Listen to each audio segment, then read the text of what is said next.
Ladies and gentlemen, it is the 4th of July 2022, the day the United States celebrates its Independence Day. And growing up around here in the neighborhood, children blow up model kits.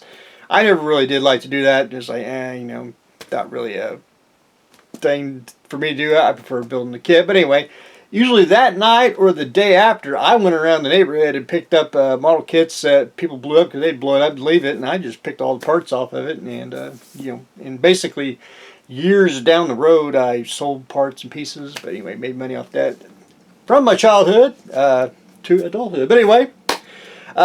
It is hot. I have to mention that because we're going through the 100-degree every day here in the great state of Oklahoma, and when it gets hot, I always like to, especially around June and July, I like to paint figures. I don't know why. It just seemed like that's figure months for me. But anyway, Trek Fink. Last I left off, I went ahead and painted the shuttle, a combo of grays, light gray, medium gray, just airbrushed it on. Painted the window black. Now I'm going to go in and make this a little bit shiny. A lot of people ask me what kind of, was I going to paint it like candy apple red or a wild color. I was thinking about something similar. I thought about doing the pennants and then doing like flames on here, but I wanted to keep it cartoony, but I didn't want to go too overboard. That's just the way I looked at it. So for the pennants and everything, I like to quote the Three Amigos. I have a plethora of 1/1000 scale sticker sheets, and these are actual stickers, peel and stick, not decals. They come with when the Polar Lights kits came out, you got decals and you got stickers if you so chose to do. And I have a plethora of those. And if you never use stickers, you can use them like decals. All you got to do is burnish them on, and then go back in with Future or a heavy gloss coat and gloss it over, and then you can go, if you want to dull it down with the dull coat, you can, but it'll blend in with the whole really, really well. So I did get the pennants on there on the nacelles and the side. I'm going to have to go a little bit further and put a name and a number. Haven't quite figured out what I want to do. I'm trying to find out Ed Roth, see if he's got a number. I like to use the number 99 on a lot of stuff because that's usually Captain Harlock, Star Blazers. That's one of my two favorite shows, and I try to use that number on everything I build. But anyway, I want to see if Trek Fink or Ed Roth there has a number or something. But anyway, I'm going to try to figure out. But anyway, shuttle taking shape. And speaking of the Polar Lights kits, I have a bunch of extra spare clear parts. So I took the inner dome of the nacelle, and we're going to glue that in like so. And of course we'll tint it either red or a combo orange, and just glue that on. And that'd be rocking and rolling on that. But anyway, so where I am on the shuttle. Trek Fink.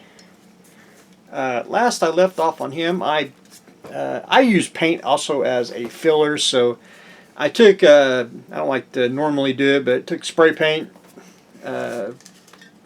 red here, sprayed them all over, just basically a couple coats, let it sit for a day, basically use it as a primer plus base coat, and then we'll go in and dull everything down. But got the black on like original series, like pants, got the phaser painted, and I want to stick with the green color. I like the I think all the Finks are somewhat green, and I think he needs something like that.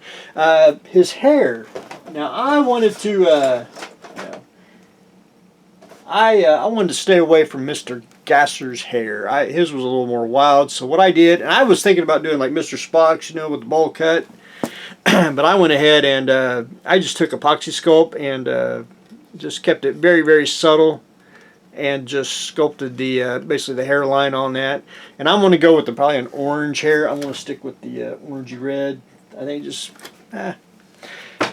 Trek Fink needs that type of hair. But then I went in with a military green and started painting the face and the hands. And I'm just getting the base coat down. And then once I start doing that, then we'll do some highlights and do some washes, some dry brushing, you know. Anyway, got to paint the eyes. But my next step, after I get all the green painted on, I'm going to go in and I'm going to do his mouth, get that all taken care of. And then that's just basically going to be, I would say, red, pinkish, and do lots of washes and try to get the tongue where it's more defined and all that. But anyway, he is taking shape. I did take a epoxy sculpt and added a communicator on the back, and I was real tempted to do a tricorder on him. But anyway, I want to, I may do it, may not. I'm probably going to leave it. I'm going to try to keep it simple. I've already done scraped him up trying to get him in the cockpit while he was still wet. But anyway, I'll touch him up once I get him pretty much fully painted. But anyway, that is where I am on Trek Fink. So that's what I got going on today. 4th of July. I have to do the, you know, festivities. Anyway, it gets loud around here when 4th of July hits. But anyway, that's another topic for another day. But anyway, that's what I got going on today. We are starting to paint Trek Fink. So that's what I got going on. Stay tuned for next exciting episode.